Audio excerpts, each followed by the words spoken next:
Hello friends, in this class we will try to understand how many questions one has to attend in the preliminary examination to clear.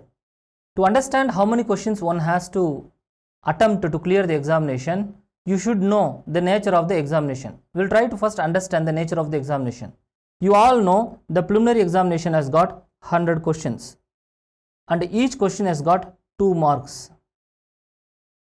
Most of the students ask the question, how many questions one has to attend so that they will very easily clear the examination. So we will understand this bit by bit. First, there are 100 number of questions which are existing, and this preliminary examination has got something which is called negative marking pattern. Negative mark is also present in this examination. And what is the amount of negative mark which is going to go? One question, if you make negative, it is going to eat away 0.33 of the negative marking. That means if you make one question correct and if you make 3 questions wrong, and the one question correct is going to be eaten away from you. In other words, if one question has got 2 marks, if one wrong question which has got 60.66 marks, so 3 wrong questions, that is 0.66 into 3 is going to eat away your 2 marks which you already done correct. So this is the meaning, and one negative mark is equal to 0.33 questions or is equal to 0.66 marks. So this is one aspect you have to understand. To understand the number of questions we have to attempt in the preliminary, and we will try to understand this in 2 ways. One is theoretical, another is by practice. We will try to evaluate a model to see theoretically how many questions a person can attend and how many marks he can score. That is one that we will do now, and similarly we will try to analyze practically how many questions a person has to attend. That also we will try to do in the same class. First, theoretical marks. Let us understand there are total 100 questions which are existing in the preliminary. As you all know, in the UPSC examination, out of 100 questions, close to 10 to 15 questions are the questions which not many people and none of them could solve these questions. So that means out of 100 questions, 10 to 15 questions are not your bread or butter. That means out of 100 questions, you have effective 85 questions to answer. And let us presume that in these 85 questions also, not all the 85 questions would be known to somebody. 15 questions are the questions which even the institutes or even the veterans would not be in a position to find an answer. Even the internet, there will be no answer. The answer will be difficult to find in the internet. Out of 100 questions, 10 to 15 questions are those questions which will be very difficult to find an answer in the internet. And the remaining 85 questions also, not everybody would be in a position to attempt these 85 questions. Let us subtract another 5 questions from this 85. So approximately 80 questions is the net questions a person can attempt in the preliminary. So 80 questions is the net questions a person can attempt. And let us presume a person has attempted 80 questions. And if he knows all the 80 questions, which is theoretical, he knows all the 80 questions, let us presume that, and in that factor which he think he knows, he will make a margin of 10 to 15% error. That means out of 10 questions which he marks, which he thinks as correct, close to 1 to 2 questions would be wrong. So out of 80 questions, we will calculate 10% to 20% if you calculate, 15% to be normal. Out of 80 questions, 8 questions plus another 4. So this is for 10% and this is for 5%. If you calculate approximately 15%, 80 question minus 12. Let us say 68 questions would be the number of questions which is going to be correct. And we presume that the person has attended 80 questions. So total questions correct is 68. So the net mark would be 68 questions correct and remaining 12 questions which is wrong. For wrong, we have to calculate 1/3 marks, penalize the questions, 1/3 questions will penalize, that is 4 questions. So 68 questions minus 4 questions, which is for 64 questions. So 80 questions he did, 12 questions wrong. So net question number of questions is 68, which is correct, and wrong questions is 4, and for that mark penalization 12 into 1/3, which is 4 questions wrong. So 68 minus 4 is 64 questions. So 64 questions he will get marks essentially. So 64 into 2, let us calculate, and this is to be 128. So approximately a maximum mark according to the theoretical calculation which I have calculated happens to be 128 to 130 marks. This is a theoretical calculation. So we will try to understand the practical way. Practical. The number of questions a person has to attend in the preliminary depends on the nature of question paper, and it depends on the choice of the question which is existing. So before understanding the nature of question or the choice of question, we cannot commit how many questions a person has to attempt. We have calculated a standard theoretical type before. Now we will try to presume if all the 100 questions are known to the candidate, definitely will be attending all the 100 questions. If 50 questions are not known to the candidate, he will not attend the 50 questions. So nature of the question is a very, very important factor in deciding the number of questions. Now what are the types of questions which are coming in the preliminary, so that you will be able to shortlist the number of questions. So we will try to understand the types of questions which are existing in the preliminary. See, there are few types of questions which are existing. The first type of question is a question where a question is asked and the choices are given.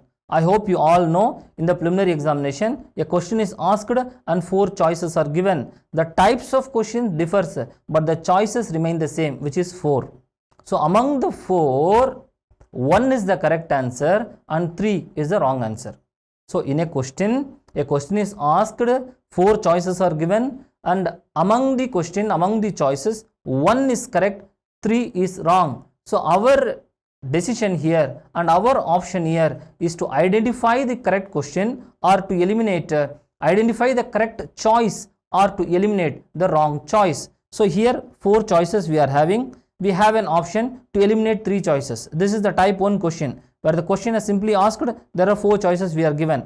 Don't you bother about the area in which I have said the question. I have taken the question. The question is not for examination point of view, but the type of the question is for your understanding. So here the question is, who among the following had first deciphered the edict of Emperor Ashoka? Here if you know the answer, you do it. If you don't know the answer, you can just eliminate the question.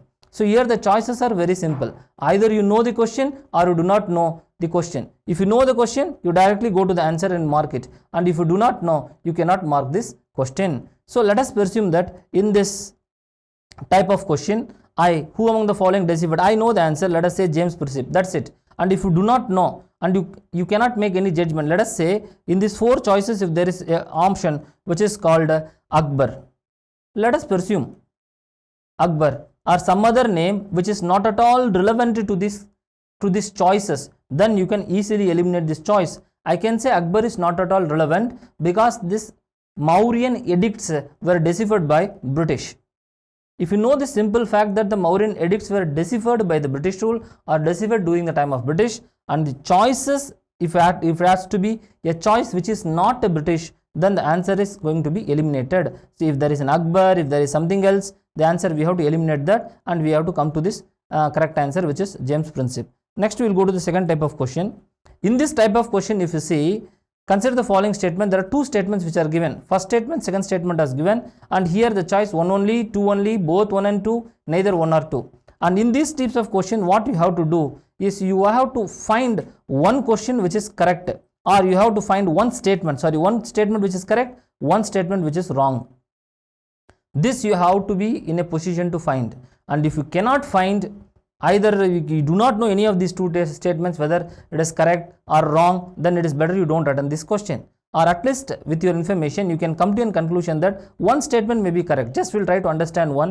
In 1942, Gandhi delivered do or die speech. Let us say in 1942, Gandhi was present. So this means in 1942, if I use again Akbar, then that is wrong. In 1942, if I say Indira Gandhi, then that is going to be wrong. So the statements, you see, read the statement and try to understand. 1942, Gandhi delivered, there is a speech which is called do or die speech. And you have to know whether that speech was delivered by Gandhi, was it delivered in 1942, and have given it was delivered in Bombay. This is the first statement. If you know the first statement to be correct, and in this question that is correct, so the answer can be 1 only, the answer can be both 1 and 2. So by just knowing one statement which is correct, I have eliminated the answer B and D. B choice is not the correct answer, D is not the correct answer, because I know 1 to be the correct answer. So 1 should be definitely appearing in the answer. So the answer should be either A or answer should be C. Now I will go to the second statement. In this do or die speech, Gandhi asked British to quit India immediately. Yeah, he asked British to quit India immediately. That is also correct. So here the correct answer is both 1 and 2.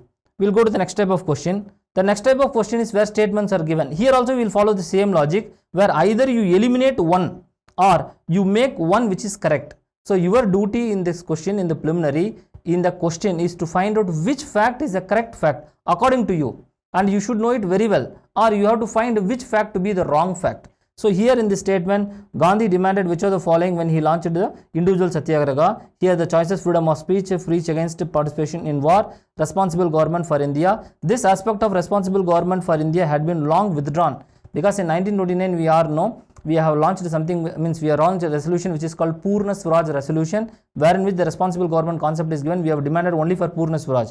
So in this aspect 3 is wrong, that we all know. So those choices where 3 appears, that you can directly eliminate. So D is not the answer, C is not the answer. The answer can be either 1 or 2. So success in the preliminary depends on narrowing down your choices. Among the 4 choices, how many choices you narrow down, that determines your success ratio. So here I have decided C is not the answer, D is not the answer, and the correct answer for information: freedom of speech is present, preach against participation of war, answer is both are also present. Similarly, other type of questions also we have, where 4 statements are here.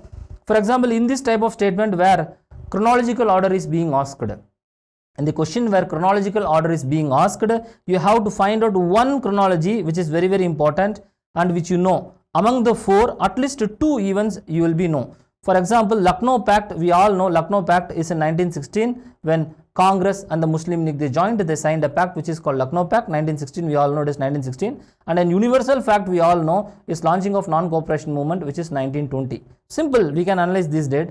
So one is 1920, another is 1916. So according to the chronological events, means the earliest should come first, the latter should come next. I need not have to know all the 4 data, just by these 2 data we will shortlist which is the answer. Let us say Lucknow Pact 1916, launching of non-cooperation movement 1920. So it indicates that in my answer 3 should come before 1. We will see in the answer choices where 3 is before 1. Now for example, 3 is before 1, either it can be A, because 3 here also is before 1, and here 1 is after 3, so this is not the answer. C is also 1 is after 3, because 1916 cannot come after 1920, so I have eliminated 2. So the answer can be either A or D. So I have eliminated the answer, I have narrowed down the answer. So here launching of non-cooperation movement is 1920. Komagata Maru incident, which is during the First World War, 1914. Formation of Ghadar Party, 1913. So the choices happens to be, the correct answer happens to be 1913, 4, then we will come to 2, then this 3, there is 1. This is the answer. 4, formation of Ghadar Party 1913, then the next incident happens to be Komagata Maru, which is 2, then we have Lucknow Pact 1916, which is 3, then launching of non-cooperation movement. So the essential thing which I want to tell you is you have to narrow down the choice of the answer. So this is another type of question. We have made the following type of question. Here also simply you have to find one which is correct. You have to know one, here Congress session and here is given. One session among the given should be correct, which you know 100%, or one which is wrong, that also you have to know 100%. Let us randomly see. I am seeing the years. 1931 we all know Karachi session. 1931 Karachi session, Sardar Vallabhbhai Patel. So I can directly mark Karachi. So B should be 4. We will see in the which choice B is 4. A is not the answer. D, C is not the answer, because the B4 is present only in B and D. Now we'll try to, so we have narrowed down. So the possibility of you clearing this examination increases when you are narrowing down the answer increases. So Karachi session, that is the point. Then we will try to understand 1919 is an important year because Jallianwala Bagh happened. So Jallianwala Bagh happened in a place which is called Amritsar. 1919 Amritsar session. A is 3. So we will see A3 and A3, B4, which is the answer. So B is the answer. A3, B4. And you not have to know when the Calcutta session, where the Madras session. So by just sorting down like this, we can arrive at these answers.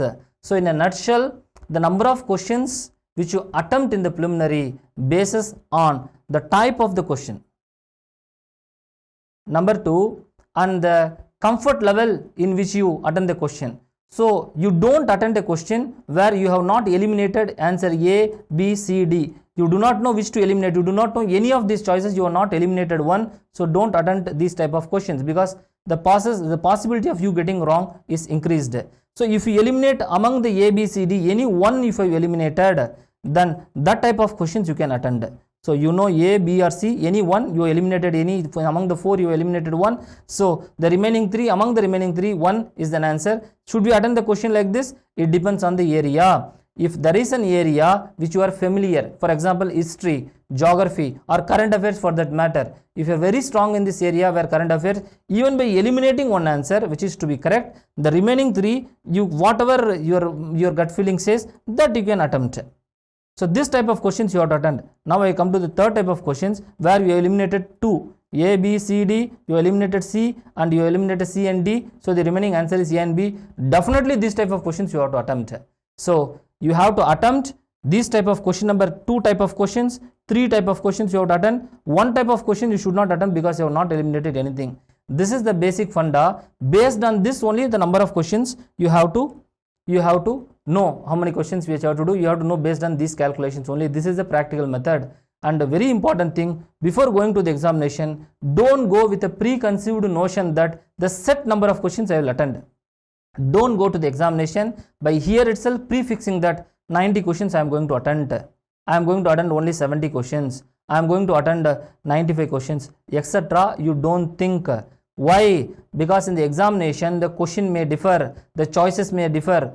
So your choices of the question which you have to attend is based on the type of the question paper and the aspects I have discussed just before. And what will be the safest score at any point of time? Theoretical method I calculated that the safest score is going to be 130. Normally theoretical method, and the practical method will be slightly less than that. The choice would be around 125 to 130 would be the safe score in the preliminary to attend. 125 marks, 130 marks. That means the correct number of questions which you have to get should be 65 questions. Net number of questions you have to get correct. So based on your success ratio, based on your previous trials, how you have done, you attend the maximum number of questions. So the choice is purely yours. Don't go to the examination with a preconceived notion that the set number of questions you will attempt. Please keep all this into the mind so that your success in the examination is guaranteed.